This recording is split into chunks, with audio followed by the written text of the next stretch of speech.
What would you do if you discovered that the person you trust most was watching your every move? Jonathan Carter, a billionaire who had lost faith in humanity, decided to test his new housekeeper in the cruelest way possible. He pretended to sleep, left money out in the open expecting her to steal it. But when he opened his eyes, what he saw wasn't theft. It was something that would change his frozen heart forever. But what happened next? No one there could have imagined. If you're already curious about this story, please hit the like button, subscribe to the channel and let us know in the comments. Where are you listening to this story from? Your support is what keeps this channel alive, bringing you stories that touch the heart.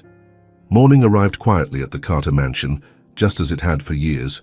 The sun filtered through Italian silk curtains, but seemed unable to warm the white marble hallways that echoed only with the measured sound of Jonathan Carter's footsteps. At 38, he had built an empire that few men could ever dream of, but he had also built walls around his heart that seemed impossible to break through. Jonathan stopped in front of the entrance hall mirror, adjusting his Italian tie with precise mechanical movements. The reflection staring back at him was that of a successful man. Dark hair perfectly styled, a custom-made suit that cost more than a regular car, and grey eyes that had once been warm but now seemed made of ice. Carter Enterprises dominated sectors in technology, real estate and finance, and his name was synonymous with ruthless success. But the price of that achievement had been far too high. "Mr. Carter," Margaret's voice, his personal secretary, echoed through the intercom. "The new candidate will arrive in an hour for the interview." Jonathan sighed, a look of weariness crossing his sculpted face. This was the 14th housekeeper candidate in 6 months. Each of the previous ones had been fired for reasons ranging from petty theft to basic incompetence. Or at least that's how he justified their dismissals. The truth, which he would never admit, was that he couldn't trust anyone enough to allow them to stay in his home. "Very well, Margaret. And this time, make sure she understands the rules. No exceptions, no second chances." Walking through the house, Jonathan felt the weight of the silence that had become his constant companion. Every room was decorated with expensive art pieces and furniture that seemed to have come straight from the pages of an architecture magazine. But something that money couldn't buy was missing: life. The gourmet kitchen was rarely used for more than heating up food delivered from expensive restaurants. The living room, with its Italian leather armchairs, remained empty most of the time. Even his bedroom, with its king-size bed and panoramic city view, felt more like a luxury hotel than a home. Everything had changed 5 years ago, when Marcus Dunning, his best friend and business partner since college, had stolen over $10 million from the company and fled to some tax haven. It hadn't just been about the money, although the amount was substantial. What had really broken something inside Jonathan was the betrayal by someone he trusted like a brother. "How could I have been so blind?" he murmured to himself, a question that haunted him during sleepless nights. Since then, Jonathan had developed a simple philosophy: trust no one, expect betrayal from everyone, and never let anyone get close enough to hurt him again. He had fired employees for minimal mistakes, broken contracts with partners over unfounded suspicions, and turned his home into a fortress where only he was allowed to exist completely. The phone rang, interrupting his dark thoughts. It was David Richardson, his lawyer and one of the few men who still dared to speak frankly with him. "Jonathan, you need to stop firing housekeepers every 2 weeks. It's starting to look like a problematic pattern. David, I pay you to handle legal matters, not to give advice about my personal life." "But that's exactly what I'm talking about. If you keep this up, one of these women might sue you for wrongful termination. You need to find someone and give that person a real chance." Jonathan ended the call more abruptly than necessary. David was right, of course, but admitting that would mean admitting that maybe the problem wasn't the housekeepers, but himself. As he walked through his office, his eyes landed on the framed photo on his desk, the only personal photo he kept visible. It was an image of him in his early 20s, embracing Marcus during a business trip. Both were smiling genuinely, full of dreams and confidence in the future. Jonathan picked up the frame, his fingers tracing the cold glass. "You taught me well, Marcus," he whispered bitterly. "You taught me that even the best friends can become the worst enemies." The sound of the doorbell echoed through the house, announcing the new candidate's arrival. Jonathan put the photo away in the drawer, as he always did when receiving visitors, and took a deep breath. Another interview, another opportunity to confirm that his distrust was justified, another proof that he was right to keep everyone at a distance. He adjusted his shirt cuffs and assumed his ruthless CEO posture. Whoever this new candidate was, she wouldn't be different from the others. She would try to impress him, lie about her qualifications, and eventually reveal her true intentions. And when that happened, Jonathan would be ready. After all, a man who had survived his best friend's betrayal could certainly handle another dishonest housekeeper. Or at least that's what he tried to believe as he headed toward the door, never imagining that his life was about to change in ways he could never predict. The doorbell rang at exactly 2 o'clock, a punctuality that Jonathan silently appreciated. He adjusted his tie one last time before walking to the front door, mentally preparing himself for another interview that would end in disappointment. His expectations were so low they were practically underground. When he opened the door, however, Jonathan needed a moment to process what he was seeing. Before him stood a woman of about 30, with light brown hair pulled back in a messy bun, from which some rebellious strands escaped gracefully. She wore a simple navy blue dress, practical low-heeled shoes, and carried a purse that had clearly seen better days. But it wasn't her modest appearance that caught him off guard. It was the genuine smile that lit up her entire face. "Mr. Carter, I'm Lily Jefferson," she said, extending her hand with natural confidence. "Sorry if I'm running a few minutes late. I had a little argument with my car's GPS. Apparently it has its own ideas about what the best route is." Jonathan shook her hand, noticing how warm and firm it was, very different from the hesitant handshakes he was used to receiving. "You're not late. Please come in." As he led her through the entrance hall, Jonathan discreetly observed how Lily looked around. Most of the previous candidates had been visibly intimidated by the mansion's opulence, stammering comments about how everything was beautiful or impressive. Lily, however, seemed genuinely curious rather than intimidated. "Wow, this staircase is gorgeous," she commented, lightly touching the mahogany banister. "I bet you've gone down it at least once pretending to be from Gone with the Wind, haven't you?"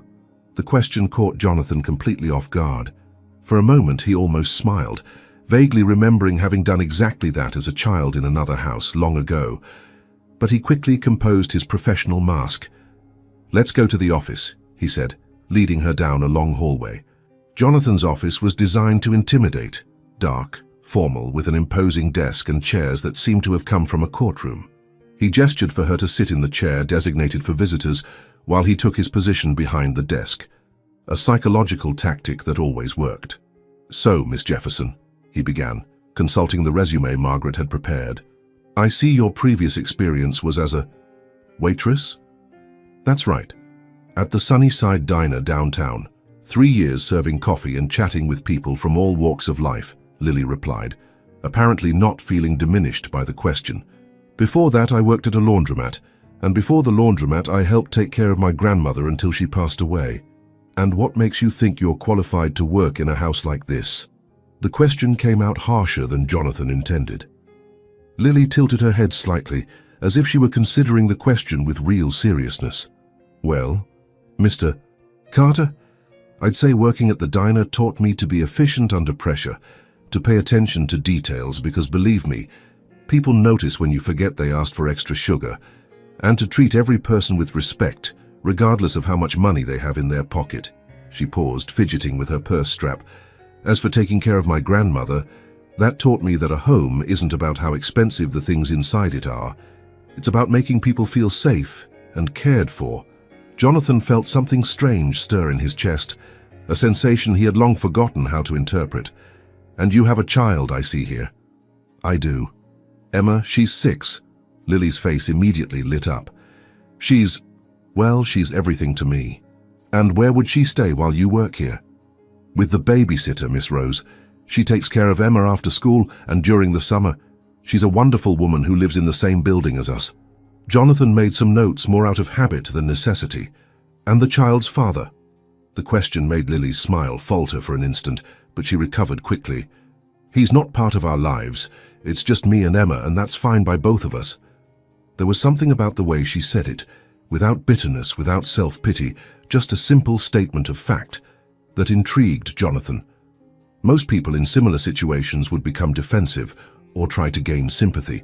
Lily simply accepted the situation and moved on. "Why do you want this job specifically?" he asked. "Honestly?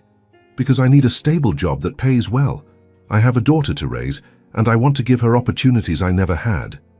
Lily looked directly into his eyes, but also because, well, this house seems sad, and houses shouldn't be sad no matter how beautiful they are. The observation hit Jonathan like a punch to the stomach. No one had ever described his house as sad, although that's exactly what it was. "Interesting perspective," he murmured. "Sorry if that sounded rude," Lily said quickly. "It's just, you must work so hard to maintain all this, and a home should be a place where you can relax and be yourself, you know? And you think you can brighten up the house?" The question came out with more skepticism than Jonathan intended. Lily laughed, a genuine musical sound that filled the somber office. "Mr. Carter, I made an 80-year-old man laugh so hard at the diner that he almost choked on his coffee. If I could cheer up Earl Thompson, who's known for being the town's most famous grouch, I think I can handle anything." Despite himself, Jonathan felt one corner of his mouth twitch slightly. There was something refreshing about Lily's disarming honesty, her way of speaking as if they were old acquaintances rather than strangers in a formal interview. "Well, Miss Jefferson," he said, closing the folder with her resume, "the job is Monday through Saturday, 7 in the morning to 5 in the afternoon. Weekly pay, no exceptions for late arrivals or poor work. You'd have a 1-week trial period. If it doesn't work out—" "I understand," Lily interrupted. "1 week to prove I can make this place feel more like a home and less like a museum." The way she put it, with humor but without disrespect, made something inside Jonathan's chest tighten in a way he couldn't identify. Maybe it was just curiosity. Or maybe it was the first sign that this woman with the easy smile and apparently open heart was about to turn his carefully controlled world upside down. The next morning, Jonathan woke up before his alarm, a strange restlessness preventing him from sleeping deeply. It was Lily's first day in the house, and he had already devised a plan to test her. After all the others had eventually failed, some stealing small objects, others being negligent with their responsibilities. Lily Jefferson would be no different, he was certain. At 7 o'clock sharp, the doorbell rang. Jonathan watched through the security cameras as Lily walked up the entrance, carrying a small thermal bag and wearing a simple but impeccable uniform. She looked around with the same genuine curiosity as the day before, stopping to observe the flowers in the front garden. "Good morning, Mr. Carter," she said, when he opened the door, her smile as radiant as a spring morning. "I hope you slept well. I brought some blueberry muffins I made last night. Emma helped me so they might have some fingerprints, but I promise they're delicious." Jonathan was momentarily taken aback. No previous housekeeper had ever brought homemade food on the first day. "That wasn't necessary." "I know, but I like to cook, and I thought it would be a nice way to start." Lily extended the thermal bag. "Besides, Emma said that any house needs Mommy's magical muffin touch to become special." Reluctantly, Jonathan accepted the bag, the sweet, homey aroma rising up to him. "Very well. Let me show you around the house and explain your responsibilities." For the next 40 minutes, Jonathan led Lily through each room, meticulously explaining his expectations. She listened attentively, asking practical questions about cleaning products and schedules, but also making comments that caught him off guard. "This living room is beautiful, but it seems like no one ever sits here to actually relax," she observed, lightly touching the back of a leather armchair. "I bet it would be perfect for reading a good book on a rainy afternoon." "I rarely have time to read for pleasure," Jonathan replied dryly. "That's a shame.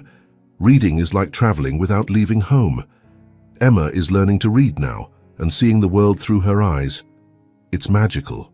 There was something about the way Lily talked about her daughter that made Jonathan's chest tighten, a tenderness so genuine it seemed almost painful to witness. After the tour, Jonathan headed to his office, where he had carefully prepared his test. On top of his desk, seemingly casually, he had left $500 in $50 bills, enough money to tempt anyone in financial difficulties. His security cameras would capture everything. "I'm going to work for a while now," he announced. Please start with the living room. Jonathan settled into the leather chair behind his desk, closed his eyes, and controlled his breathing to appear as if he was dozing. For 15 minutes he heard the distant sounds of Lily working, the vacuum being turned on, the soft sound of furniture being moved carefully. Then, the footsteps approached the office. The door opened with an almost inaudible creak. Jonathan kept his eyes closed, his muscles tense despite his relaxed posture. Lily's footsteps were soft on the Persian rug, and he could sense her presence approaching the desk. Jonathan's heart was beating so hard he feared she might hear it. This was always the moment of truth, when the mask fell and true intentions were revealed. He waited for the familiar sound of paper being folded, the whisper of money being tucked into pockets or purses, but the sound that came was completely unexpected.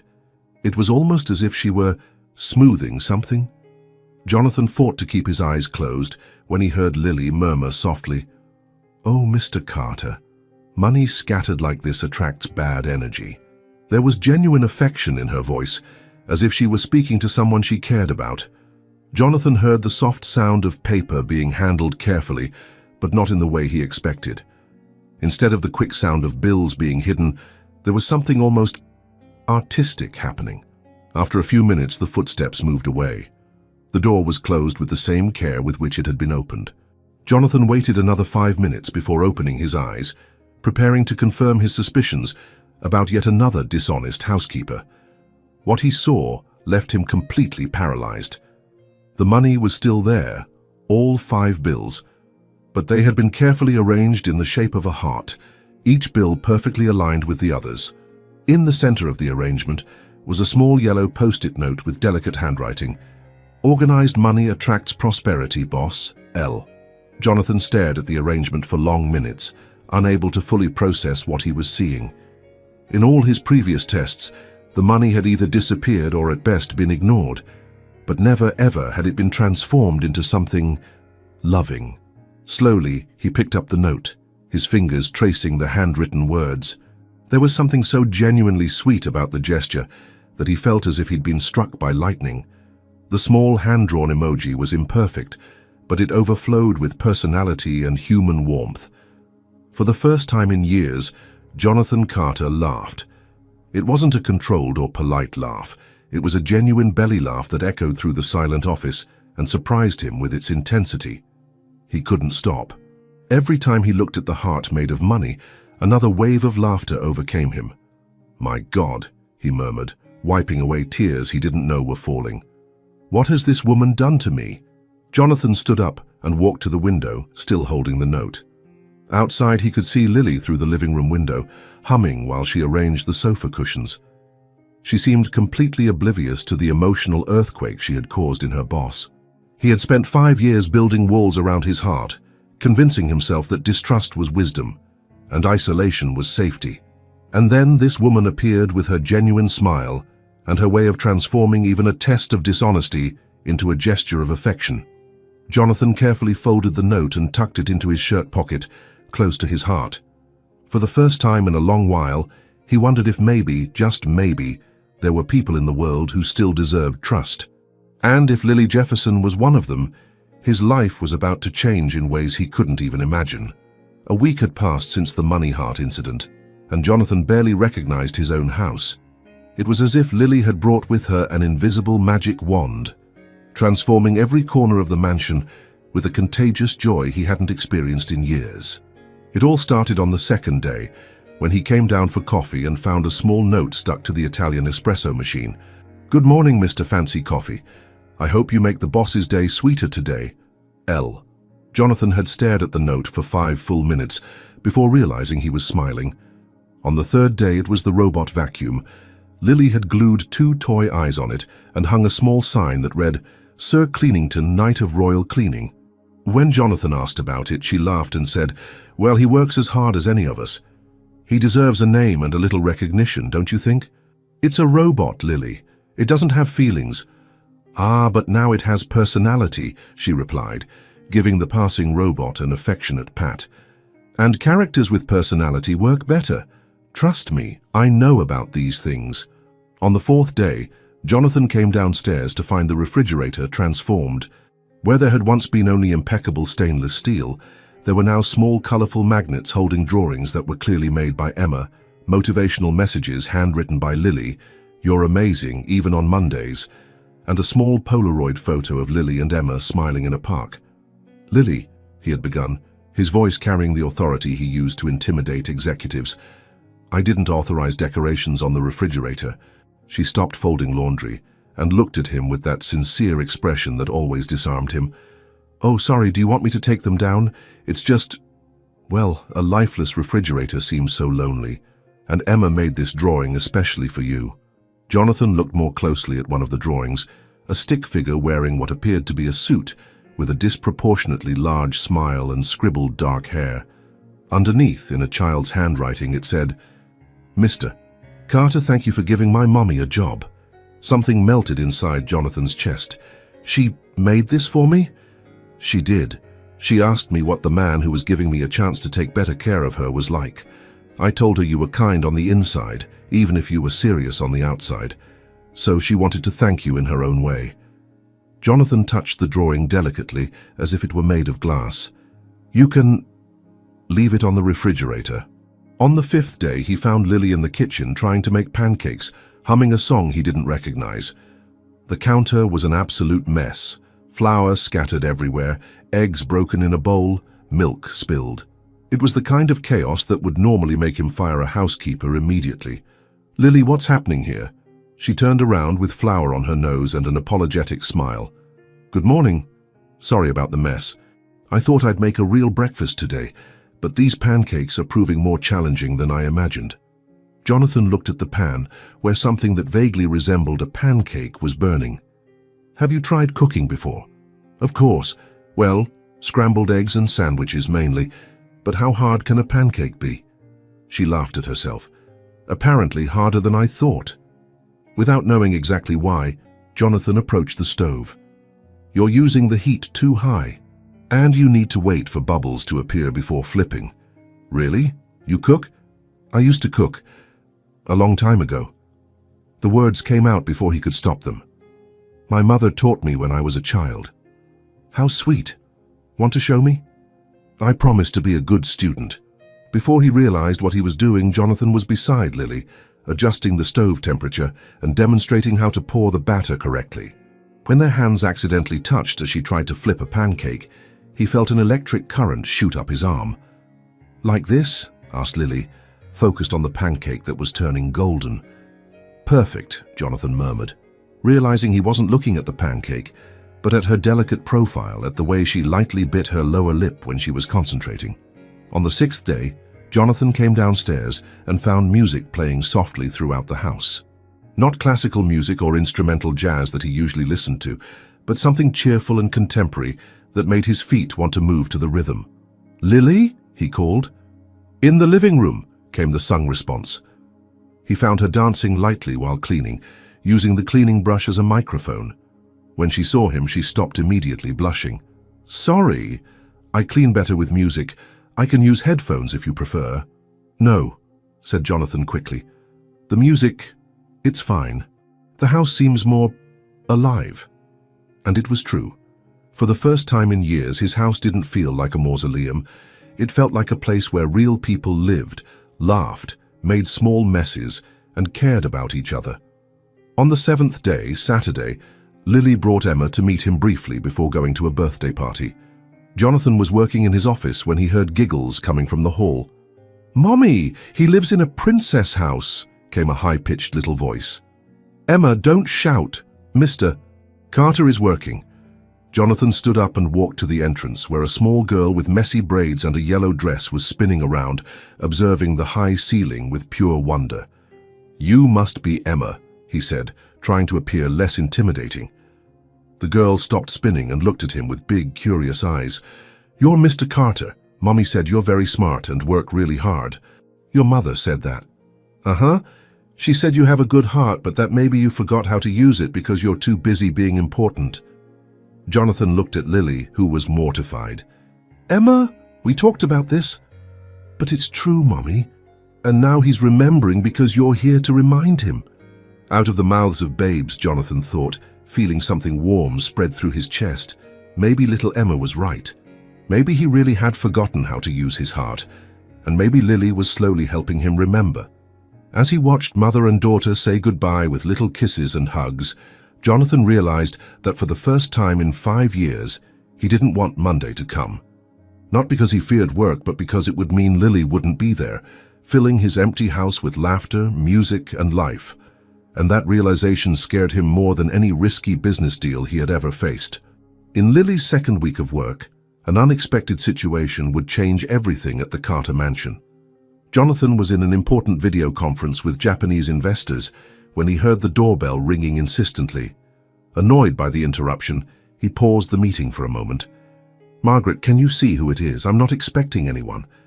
But it was Lily's voice that responded from the hall, carrying an anxiety Jonathan had never heard before. "Mr. Carter, I need to speak with you. It's urgent."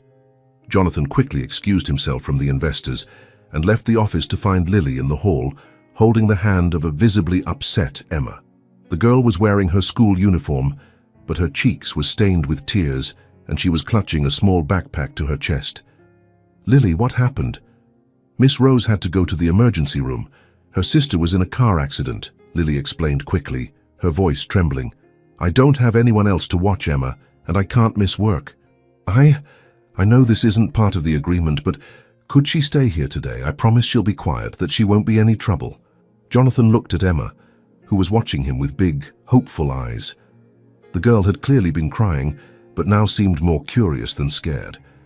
He had never been around children, had never even considered having them. His life was ordered, quiet, predictable. A 6-year-old was the opposite of all that. "Please, Mr. Carter." Emma's little voice was small but full of hope. "I promise to be good. Mommy said you're kind even when you pretend to be serious." Something in Jonathan's chest completely melted. Of course, she can stay. The relief on Lily's face was so intense that for a moment Jonathan thought she was going to cry. "Thank you so much, thank you. Emma, you heard Mr. Carter. Angel behavior today, okay?" "Okay, Mommy." Emma waved cheerfully as Lily hurried back to work. Jonathan stood in the hall looking at the little girl who was now his temporary responsibility. "Well, are you hungry?" "A little bit. Mommy made a sandwich, but I couldn't eat much at school. I was worried about Miss Rose." "How about we find something in the kitchen?" In the next few minutes, Jonathan found himself doing something he never imagined, preparing a snack for a child. Emma sat on the kitchen island, swinging her little legs and chattering about her school, her teacher, and how Miss Rose always made chocolate cookies that felt like little hugs in your mouth. "Mr. Carter, can I ask you a question?" Emma said while biting a piece of apple. "Sure." "Why is your house so quiet? At our house there's always music, or Mommy singing, or me talking to my stuffed animals." The innocent question hit Jonathan like an arrow. "I work a lot. I need silence to concentrate." "But what about when you're not working? Don't you get lonely?" "Sometimes it's good to be alone." Emma tilted her head, considering this seriously. "Mommy says a little bit of loneliness is good for thinking, but too much loneliness makes your heart sad. Is your heart sad, Mr. Carter?" The brutal honesty of the question left Jonathan speechless. How could a 6-year-old see through all his defenses so easily? "Sometimes," he admitted, surprised by his own honesty. "Then you need more hugs. Hugs heal sad hearts. Mommy taught me that." Before Jonathan could respond, Emma had slipped off the chair and was walking toward the living room. He followed her, intrigued to see what she would do. The tragedy happened in slow motion. Emma was examining a side table where Jonathan kept some of his most valuable objects, including a baccarat crystal vase that had cost over $5,000. She was on her tiptoes, trying to get a better look at a small sculpture, when her elbow knocked into the vase. The sound of crystal shattering on the marble floor echoed through the house like a gunshot. Emma froze for a moment, looking at the scattered pieces, and then began to cry. Not a dramatic cry, but silent tears of pure terror. "I broke it. I broke your pretty thing," she sobbed. "Mommy's going to be so mad, and you're going to send her away, and we won't have money for food." Jonathan's heart broke seeing the child's despair. He knelt beside her, careful to avoid the glass shards. "Emma, look at me." She raised her teary eyes, expecting a scolding. Instead, Jonathan spoke with a gentleness that surprised them both. You're not in trouble. It was an accident, okay? And your mother isn't going to be sent away because of a broken vase. But it looked really expensive. It was just a thing, Emma. Things can be replaced, people can't. To his surprise, Jonathan found that he truly believed those words. A week ago, he would have been furious. Now, all he felt was the need to comfort this frightened child. "Want to help me clean up?" he asked. Emma nodded, wiping her nose on her sleeve. Together, they carefully collected the larger pieces of glass. Emma worked with intense seriousness, as if it were the most important task in the world. "Mr. Carter," she said, as they placed the last pieces in a box, "can I make something with the pieces? Mommy taught me that when something breaks, sometimes it can become something even more beautiful." Intrigued, Jonathan nodded. Emma took some of the larger fragments and carefully arranged them in a small bowl she found. With total concentration, she created a small improvised mosaic, positioning each piece of crystal to catch the light in a different way. "Look," she said proudly, "now it's the vase that got back up again. Up. It's not the same as it was before, but it's still beautiful, isn't it?" Jonathan looked at her creation, imperfect, full of childish enthusiasm, but somehow touching in a way the original vase never had been. "It's beautiful, Emma. Much more beautiful than before." When Lily came to pick her up at the end of the day, she found Jonathan and Emma sitting on the living room floor, putting together a puzzle he had found in some forgotten closet.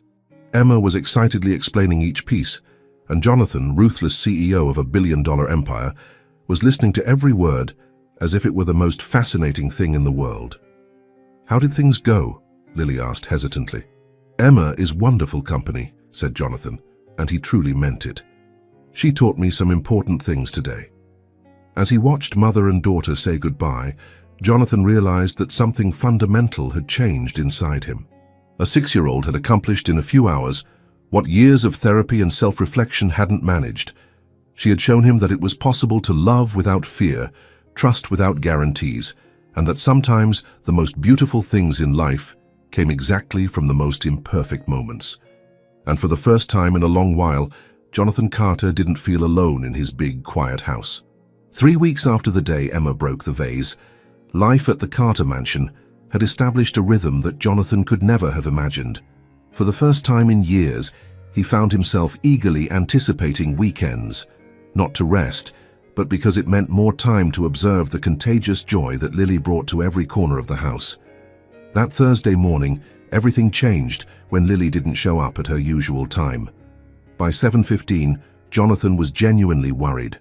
By 7:30, he was pacing back and forth in his office. Lily was never late. The phone rang at 8 in the morning. "Mr. Carter!" Lily's voice was hoarse and clearly sick.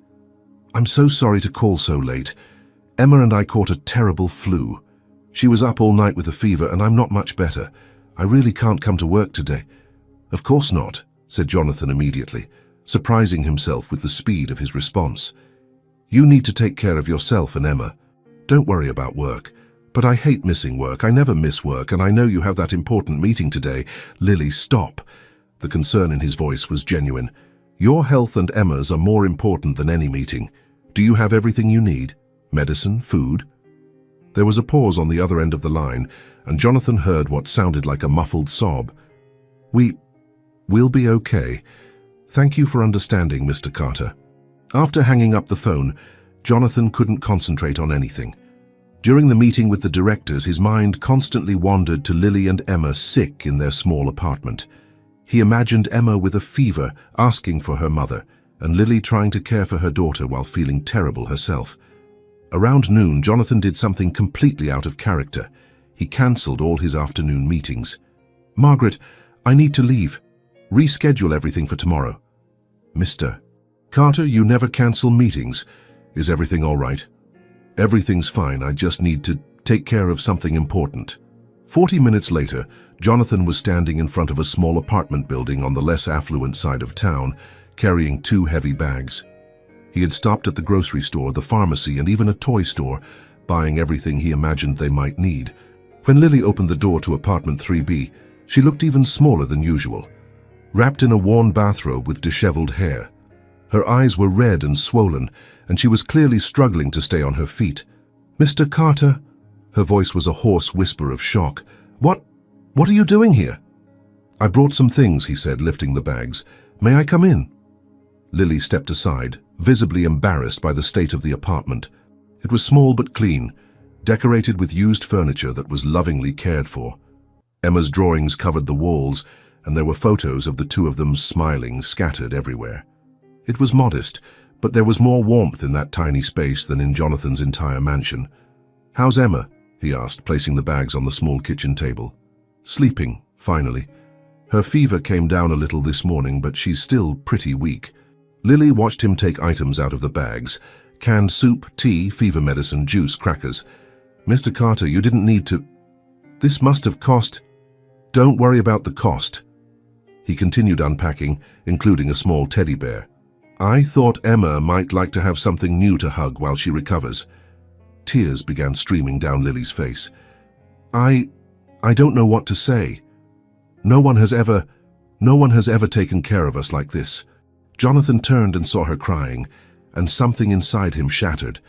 Without thinking, he approached and gently touched her shoulder. Hey, it's okay. It's what friends do, right? The word friends hung in the air between them, loaded with meaning that neither dared examine too closely. Mommy? A weak little voice came from what must have been the bedroom. Who are you talking to? It's Mr. Carter, sweetheart. He came to visit us.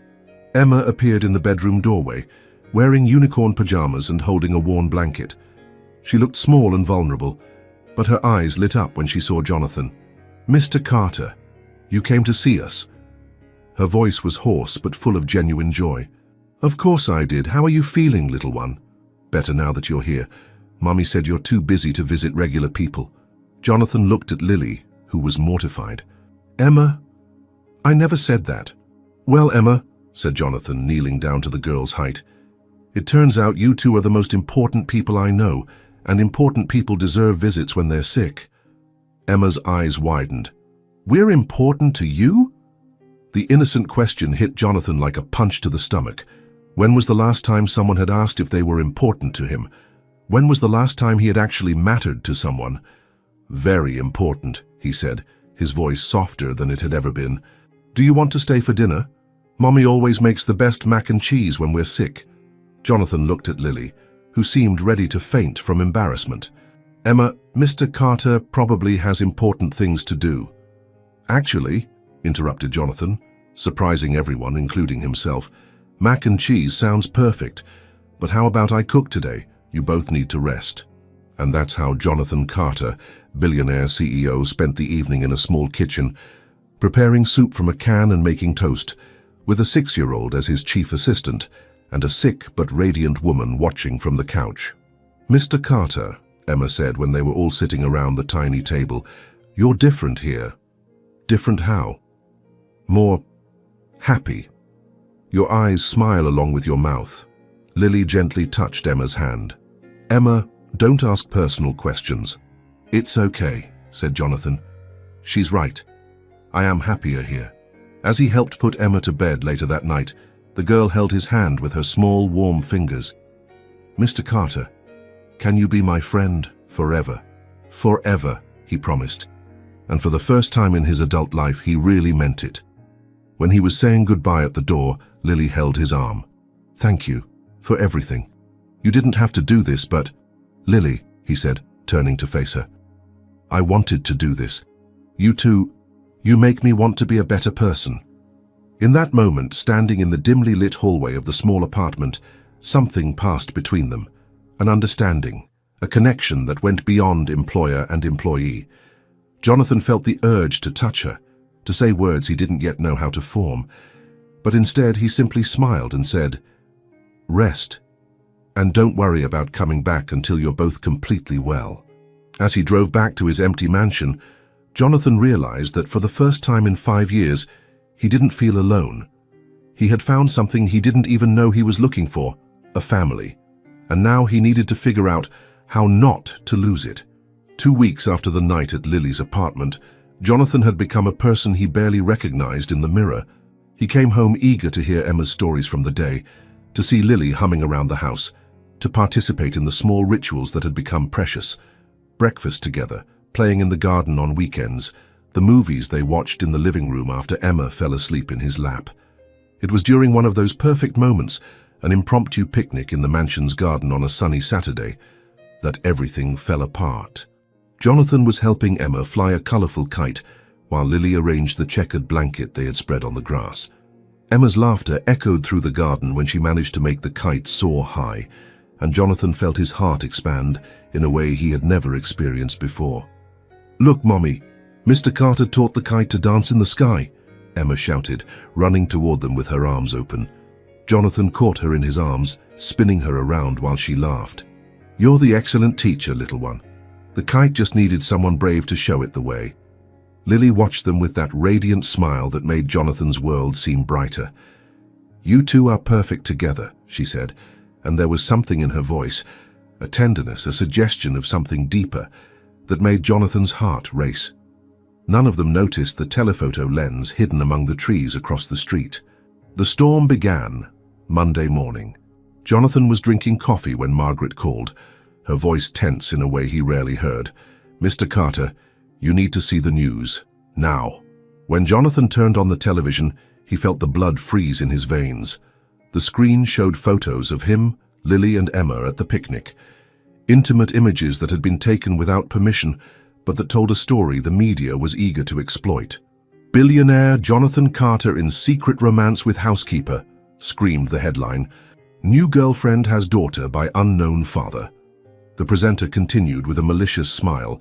"Exclusive photos show well-known businessman Jonathan Carter, CEO of Carter Enterprises, in an intimate moment with his housekeeper, Lily Jefferson, and her 6-year-old daughter.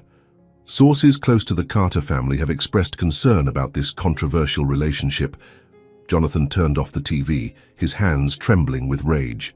His phone was already ringing incessantly. Reporters, company board members, his family. He ignored all the calls except one. "Jonathan," it was his sister Caroline's voice, loaded with disapproval. "What are you doing? The photos are everywhere. You're destroying the family's reputation over a housekeeper with an illegitimate daughter." "Caroline, you don't understand." "I understand perfectly. You're having a midlife crisis and got involved with the first woman who gave you attention. This is embarrassing, Jonathan, for all of us." Before Jonathan could respond, the line went dead. In the following minutes, similar messages arrived from other family members, company executives, and even some longtime friends. They all said essentially the same thing. He was making a terrible mistake that would tarnish his reputation forever. The worst moment came when Lily called, her voice broken and full of tears. "Mr. Carter, I saw the news. I'm so sorry. I never wanted this to happen. I'll hand in my resignation today. Emma and I are going to move out of the city. We don't want to cause any more problems." "Lily, no." The strength in his own voice surprised Jonathan. "Don't do anything rash. I'll fix this." "How? They're saying horrible things about me, about Emma, calling me a gold digger, saying Emma is a problem child. How can you fix this?" Jonathan closed his eyes, feeling the pain in her voice as if it were physical. "Trust me. Please, just trust me." That afternoon, Jonathan did something he hadn't done in years. He called a spontaneous press conference. Margaret tried to dissuade him. David Richardson begged him to reconsider, but Jonathan was resolute.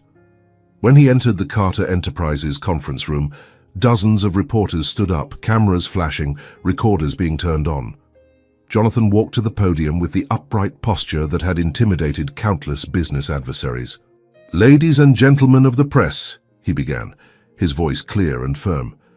"You published photos of me with Lily Jefferson and her daughter Emma. Allow me to clarify some things." The silence in the room was absolute. "First, Lily Jefferson is not just my housekeeper. She is one of the most honest, hard-working and decent people I have ever met. In a world full of people who wear masks and hide their true intentions, she is authentic, and that is rare." Murmurs began to spread through the room, but Jonathan continued. "Second, her daughter Emma is an extraordinary child, intelligent, kind, and full of joy. Any attempt to characterize this girl negatively is not only false, but despicable." A reporter raised his hand. "Mr. Carter, but are you admitting to a romantic relationship with your housekeeper?" Jonathan stopped, the weight of the question hanging in the air. For a moment the room was so quiet that the sound of the air conditioning seemed deafening. This was his chance to deny everything, to protect his public image, to return to the safe, lonely life he had built. Instead, he thought of Lily humming while she cooked, of Emma sleeping in his lap during a movie, of the warmth he felt every time he came home and heard their laughter echoing through the hallways. "I am admitting," he said clearly, "that Lily and Emma Jefferson have changed my life in ways I didn't even know were possible. I am admitting that I prefer to trust someone honest and simple rather than people who wear masks every day, and I am admitting that they are my choice." The room exploded in noise, shouted questions, cameras flashing frantically, but Jonathan raised his hand for silence. "You can question my personal decisions as much as you want. You can speculate about my motives. You can analyze every photo you took without permission. But I will not allow you to tarnish the reputation of two innocent people who have only brought light to my life." He paused, looking directly at the cameras. "My greatest legacy is not the buildings I've constructed or the companies I've created. It's the people I choose to love and protect. And Lily and Emma Jefferson are that choice." With that, Jonathan left the podium and walked out of the room, ignoring the shouted questions behind him. He had burned bridges, defied expectations, and possibly ruined relationships that had taken decades to build. But for the first time in years, he felt completely free. When he arrived home that night, he found Lily waiting for him in the living room, Emma asleep in her lap. Her eyes were red from crying, but there was something new in her expression, a mixture of gratitude, admiration, and something deeper that made Jonathan's heart almost stop. "Did you really say all that?" she whispered. "On national TV?" "Every word." "Why?" Jonathan approached, kneeling beside the armchair where she sat. Gently, he touched Emma's sleeping face, then looked into Lily's eyes. "Because you two are worth more than any reputation. Because for the first time in my life, I found something real. And I'm not going to let anyone take that away from me."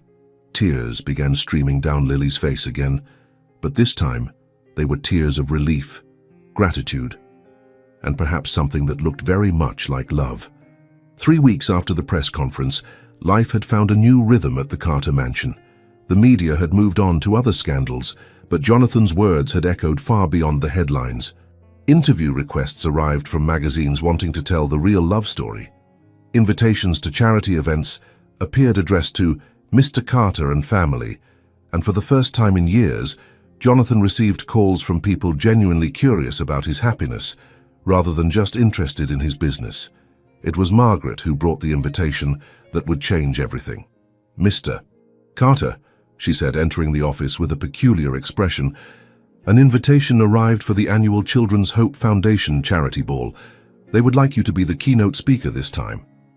Jonathan looked at the elegant invitation with its gold lettering on cream paper. Usually I just make a donation and don't attend these events." "Well, sir, they specifically mentioned they'd like to hear about your new perspective on family and community." At that moment, Lily entered with a coffee tray as she did every afternoon.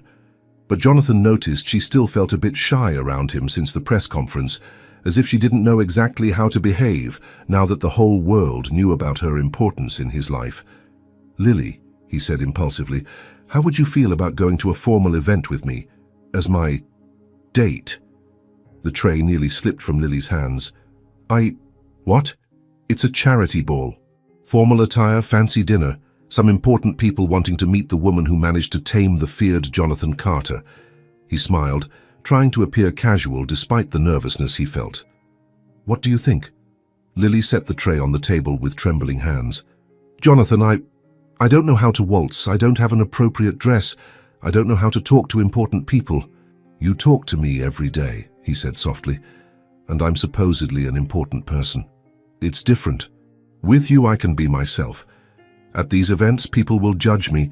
They'll look for reasons to prove I don't belong in your world." Jonathan stood up and walked over to her. "Lily, look at me." When she raised her eyes, he saw all the fear and insecurity she was trying to hide. "You don't need to belong to my world. You created a new world, our world.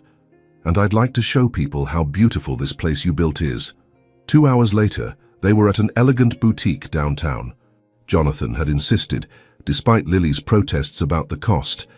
The saleswoman, an elegant Frenchwoman named Madame Dubois, took command of the situation with military efficiency. "Ah, oui," she said, studying Lily with experienced eyes. "I see exactly what she needs. Natural elegance, non? Nothing too flashy. Let her shine for herself." When Lily came out of the dressing room wearing the third dress, a navy blue number that subtly hugged her curves and brought a special sparkle to her eyes, Jonathan completely forgot how to breathe. "How is it?" asked Lily, clearly uncomfortable with the attention. "Perfect," he murmured, and had to clear his throat to repeat louder. "Absolutely perfect." On the night of the event, Jonathan was more nervous than at any business presentation he had ever given. He had hired a driver to pick up Lily, wanting to make everything perfect for her. When she appeared on the staircase of his house, since Emma was sleeping in the guest room to be watched by a babysitter, Jonathan felt his world stop. The navy blue dress highlighted every elegant curve. Her hair was pulled back in a sophisticated bun that left her delicate neck exposed, and she wore the pearl earrings he had insisted on giving as a gift. But what really mesmerized him was the way she smiled. Nervous but confident, beautiful in a way that transcended any clothing or jewelry. "You look stunning," he said, offering his arm. The ball was being held at the city's most exclusive hotel. When they entered the ballroom, Jonathan felt all eyes turned to them. Whispers followed their steps as they walked through the elegant crowd. "Everyone is staring," Lily murmured, squeezing his arm. "Because you're the most beautiful woman in the room," he replied, and meant every word. But Jonathan underestimated Lily Jefferson. After a few minutes of initial nervousness, something from her waitressing training, years of talking to people of all kinds, took over. When a senator's wife commented on her jewelry, Lily laughed and said, "Thank you. Jonathan has excellent taste, but I told him if he bought anything too expensive, Emma and I would use it to play princesses." The disarming honesty made the woman laugh genuinely. When a bank executive made a condescending comment about people from humble backgrounds, Lily responded with a grace that Jonathan could never have taught. "You're right, I do come from humble beginnings, but I learned that humility is a luxury that many wealthy people can't afford." During dinner, Jonathan was called to give his speech. He went up to the podium, looking at the sea of expectant faces. His prepared speech was in his pocket, but when his eyes found Lily at the front table smiling encouragingly, he completely forgot the text. "I prepared a speech tonight about philanthropy and social responsibility," he began. "But when I look at you, I can only think of one thing: what family really means." Murmurs of interest ran through the room. A year ago, I believed family was about lineage, about maintaining traditions, about preserving legacies. But I recently learned that family is about the people who make you want to be better. It's about someone who sees the best in you when you've forgotten that side existed. His eyes never left Lily, who had tears glistening in her eyes. "True wealth isn't in the numbers in my bank account. It's in the laughter of a 6-year-old who taught me that hugs heal sad hearts. It's in the smile of a woman who transforms a house into a home simply by being in it." The silence in the room was absolute. "So my donation tonight isn't just for this foundation's excellent programs. It's a thank you for reminding me that sometimes the most beautiful families aren't the ones we're born into, but the ones we choose to build." The applause was deafening, but Jonathan only had eyes for Lily, who was crying openly now. Later, in the hotel garden under party lights and stars, they walked slowly along the illuminated paths. The orchestra's music came softly through the open windows. "Jonathan," Lily said softly, stopping near an ornate fountain, "can I ask you something?" "Anything. What do you really want from me?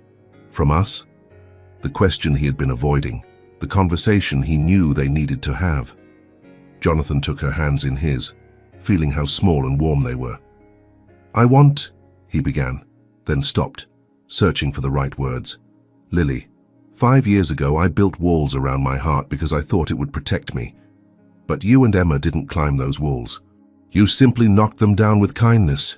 He took a deep breath, preparing for the biggest risk of his life. "I don't want you to just be my housekeeper, Lily. I want you and Emma in my life, forever. as family, as everything. Tears were streaming down Lily's face now, but she was smiling through them. "Are you sure? Because we're not sophisticated like the people in your world." "Emma asks embarrassing questions in public. I burn toast half the time, and sometimes I swear when I hurt myself." Jonathan laughed, pulling her closer. "Lily Jefferson, you are perfect exactly as you are, and Emma is perfect exactly as she is. And I love you. I love you both more than I thought it was possible to love anything." "Are you sure?" she whispered. "I've never been more sure of anything in my life." When he kissed her there under the stars and golden lights of the garden, Jonathan knew he had found his true home. It wasn't an expensive mansion or a business empire.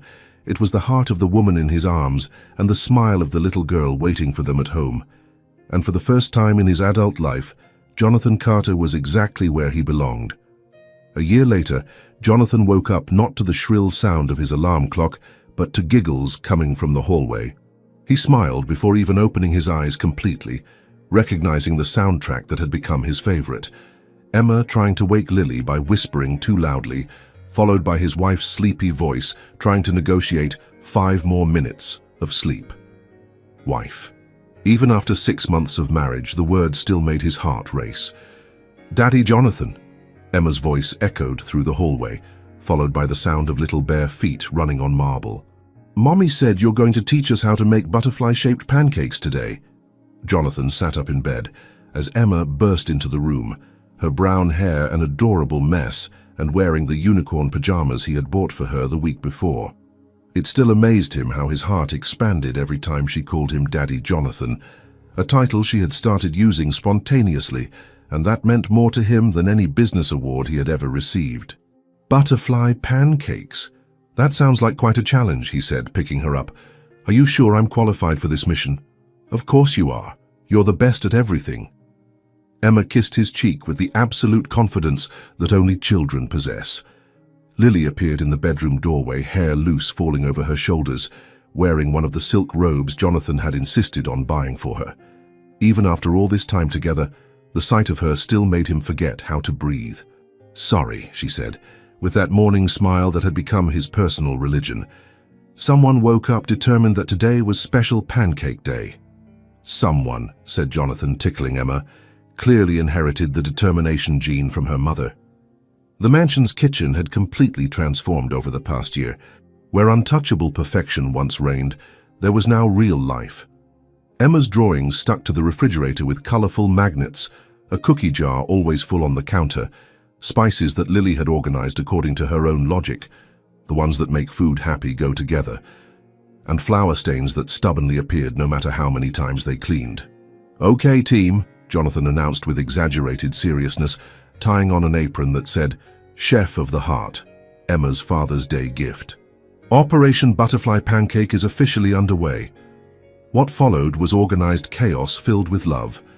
Jonathan tried to shape the batter into butterfly form, while Emma helped by adding colorful drops of food coloring that Lily had secretly bought. Lily supervised everything, laughing when Jonathan inevitably splattered batter on his expensive shirt. "Daddy Jonathan, this butterfly looks more like a flying dinosaur," Emma observed, studying one of the less successful creations. "Ah, but you see," said Jonathan with fake seriousness, "that's a butterfly dinosaur, very rare, probably extinct for millions of years." "You're making that up," Emma laughed, covered in flour from head to toe. "Maybe," Jonathan admitted, picking her up to clean her off. "But making up stories with you is one of my favorite activities." While they ate the pancakes, which actually turned out delicious despite their questionable shape, Emma asked the question that had become a morning ritual. "What are you going to do that's special today?" "Well," said Lily, exchanging a glance with Jonathan, "your daddy Jonathan has an important meeting this afternoon." "A meeting?" Emma frowned. "But it's Saturday." "This one is different," Jonathan explained. "It's with people who want to hear about how a family can change everything in someone's life." It was true. In recent months, Jonathan had received numerous invitations to speak about leadership, about finding balance between personal and professional life, about the importance of genuinely connecting with people. His story with Lily and Emma had become something of a legend in the corporate world. The billionaire CEO who discovered that true success wasn't measured in dollars, but in smiles at breakfast. "Can I go with you?" Emma asked hopefully. "This one is just for adults, sweetheart," said Lily. "But how about if we go to the park and then make cookies for when he gets back?" "Can I make heart-shaped cookies for Daddy Jonathan?" "Of course you can, little one," said Jonathan, feeling that familiar wave of emotion that Emma always provoked in him. Later that afternoon, Jonathan was at the podium of a convention center, looking at an audience of CEOs, executives, and entrepreneurs. His speech was prepared, but as always happened lately, the words that came out were straight from the heart. "2 years ago," he began, "I measured my success by the numbers on my balance sheet. Today, I measure it by the number of times my daughter laughs during breakfast." Interested murmurs ran through the audience. You might be wondering how I arrived at this radical transformation. The answer is simple. I stopped trying to control everything and started letting love in. He clicked the remote control, and a photo appeared on the screen behind him. Him, Lily, and Emma in the mansion's garden, covered in paint, because Emma had decided they needed an artistic renovation of the fence. This photo was taken 3 weeks ago.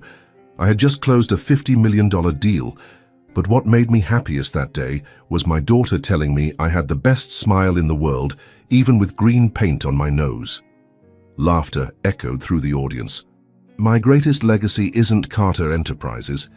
It's not the buildings I've constructed, or the companies I've acquired.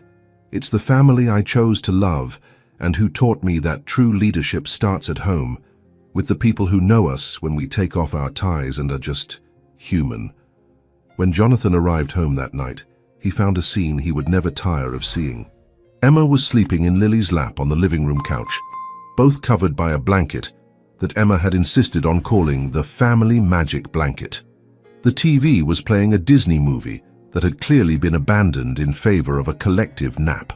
Jonathan approached quietly and kissed Lily's forehead, who woke up with a sleepy smile. "How was the speech?" she whispered. "Perfect, but coming home was even better. Emma made the promised cookies. They're in the kitchen, along with a special drawing for you." Jonathan went to the kitchen and found a tray of heart-shaped cookies and a new drawing taped to the refrigerator. It was a family of 3 stick figures, smiling, with the words, "My perfect family," written in colorful crayon. When he returned to the living room, Lily had moved to make room on the couch. He sat down, pulling her closer, while Emma continued sleeping between them. "You know," Jonathan murmured, kissing the top of Lily's head, "I used to think I had built an empire, but now I realize I was just gathering stones. This here, this is what I really built. This is my true kingdom." Lily looked at him with those eyes that had changed his life forever. "And what's the first rule of your kingdom, Your Majesty?" Jonathan smiled, looking at Emma sleeping peacefully, and then at the woman in his arms. "That love always wins. Always." And in the mansion that was no longer cold and silent, but full of laughter, music, and life, Jonathan Carter finally understood what it meant to be truly home. 2 years after the wedding, on a spring morning that promised to be another one of those perfect mornings that had become the norm at the Carter house, Jonathan woke up to the familiar sound he had learned to love more than any symphony, Emma humming softly while trying to make some secret surprise. It was 7 in the morning on a Sunday, and through the bedroom door left ajar, he could hear the whispered conversation between Emma, now 8 years old, and Lily in the kitchen. "Are you sure he'll like it, Mummy?" "I'm sure, sweetheart. Daddy Jonathan loves everything you make for him." Jonathan smiled, stretching in the king-size bed he now shared with the woman of his dreams. Over the past 2 years, his life had transformed in ways he could never have imagined when he was that lonely, distrustful man who tested housekeepers with cruel traps. The mansion had become a true home. Every corner bore marks of the family they had built together, photos of the 3 of them on trips, Emma's drawings framed on the walls, plants that Lily insisted on keeping. Houses need to breathe, Jonathan, and that indescribable atmosphere of love that transformed cold marble into cozy warmth. "Daddy Jonathan!" Emma burst into the room carrying a tray that was clearly too heavy for her, but which she balanced with iron determination. "Surprise!" Jonathan sat up in bed, pretending to be more surprised than he actually was. "Emma, what's all this?" "Breakfast in bed. Mommy helped me, But I made the special scrambled eggs and toasted the bread exactly how you like it." Emma carefully placed the tray on his lap, beaming with pride.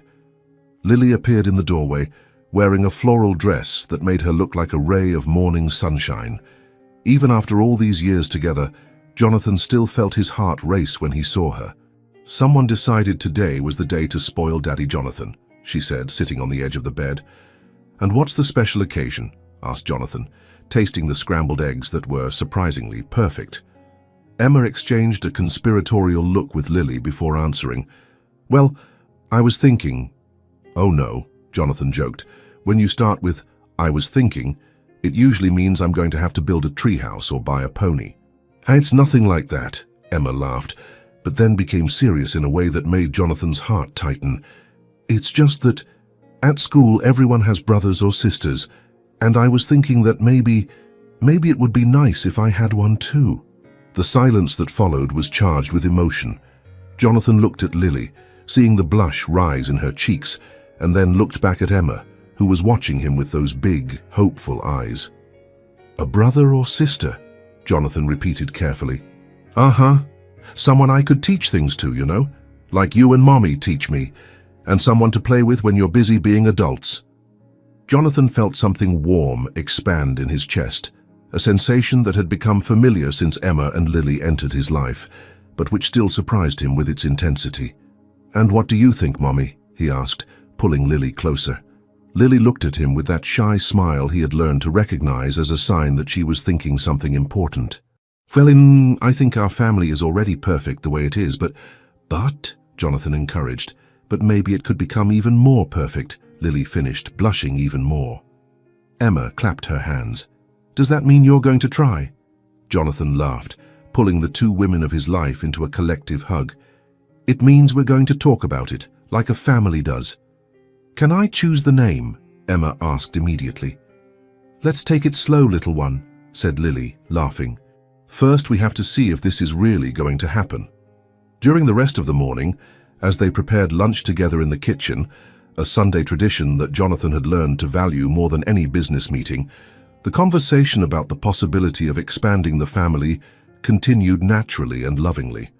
"If it's a boy, can I call him Daniel?" suggested Emma, stirring the cake batter they were making. "Daniel is a beautiful name," agreed Jonathan. "And if it's a girl, Sophia, or maybe Isabella, or—" Emma stopped stirring with a thoughtful expression. "Actually, how about we let the baby choose when it grows up a little?" Lily and Jonathan exchanged an amused look. Even at 8 years old, Emma managed to surprise them with her innocent wisdom. That afternoon, after Emma went out to play in the garden, Jonathan and Lily found themselves sitting on the porch swing, a recent addition that Emma had requested because every perfect family needs a place to talk about important things. "Are you really considering this?" asked Lily, nestling against his chest. "Aren't you?" he replied, kissing the top of her head. "Jonathan Carter, 3 years ago, you were a man who could barely trust a housekeeper. And now you're willing to have another child?" Jonathan laughed, thinking about the incredible journey that had brought them there. "Lily Jefferson Carter, 3 years ago I was a man who thought love was a weakness and family was an obligation. Now I understand that they are the only thing that really matters." They sat in silence for a moment, watching Emma play in the garden. She had set up an elaborate picnic for her stuffed animals and was serving imaginary tea with total seriousness. "She would be an incredible big sister," Lily murmured. "And you would be an incredible mother," as again said Jonathan. "Actually, you already are."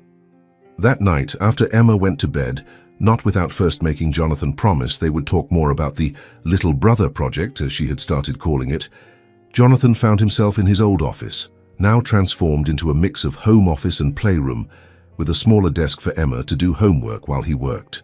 He opened the bottom drawer of the desk and took out a photo he kept there. That old photo of him with Marcus, the friend who had betrayed him so many years ago. For a long moment, he looked at the two young men smiling in the photo, remembering the pain and anger that betrayal had caused. "Thank you, Marcus," he whispered to the photo. "I know it wasn't your intention, but you taught me to value what really matters when I finally found it." He put the photo back in the drawer, not with bitterness, but with a kind of strange gratitude. Every difficult experience in his life had led him exactly to where he needed to be. "Jonathan," Lily's voice came from the doorway, "is everything okay?" He turned and saw her standing there wearing a simple nightgown, hair loose, no makeup, and still the most beautiful sight he had ever beheld. "Everything is perfect," he said, standing up to hug her. "I was just thinking about how lucky I am." "We are lucky," she corrected, kissing him softly. When they went up to the bedroom that night, Jonathan looked around the house that had become a true home. He could hear Emma humming softly in her room, saw the family photos scattered on the tables, smelled the candles that Lily always lit, and realized he had found something he didn't even know he was looking for. "Lily," he said as they lay down, pulling her into his arms, "what would you say if I told you I want to give Emma the little brother she wants?" Lily looked at him with those eyes that had changed his life forever. "I'd say that Jonathan Carter continues to surprise me every day. Is that a yes?" "It's a let's try," she said, smiling, "but without rushing. We have time, we have love, and we have Emma to remind us that the perfect family isn't about numbers, but about connected hearts." Jonathan kissed her then slowly, deeply thinking about how the heart that was once frozen now pulsed with so much love it sometimes hurt. He thought about Emma, sleeping in the next room, perhaps dreaming of the little brother who might come. He thought about the future they were building together, one day at a time, one smile at a time, one hug at a time. And for the first time in his entire life, Jonathan Carter was exactly where he belonged. At home with his family, with his heart finally warmed by the true love he had learned to accept and return. Outside, spring continued to bloom in the garden, promising new beginnings, just as the Carter family continued to grow in love, promising a future full of laughter, discoveries, and the simple magic of truly belonging to someone. Sometimes the greatest transformations begin with the smallest gestures. Jonathan Carter discovered that a heart made of money by caring hands could be worth more than an entire empire. He learned that true wealth wasn't in the numbers in his bank account, but in the laughter of a girl who called him Daddy Jonathan, and in the smile of a woman who transformed his cold house into a home full of love. In a world where trust seems impossible, where loneliness disguised as success is the norm, Jonathan found his redemption in the most unlikely place, in the pure heart of someone who had nothing to hide. Because in the end, we are all just looking for someone who can see our soul through the masks we wear. And perhaps deep down, this story speaks to each one of us too. If this story touched you, please hit the like button, subscribe to the channel, and tell us in the comments, where are you listening to this message from? Your support is what allows us to continue bringing stories that warm the heart and remind us of what really matters in life.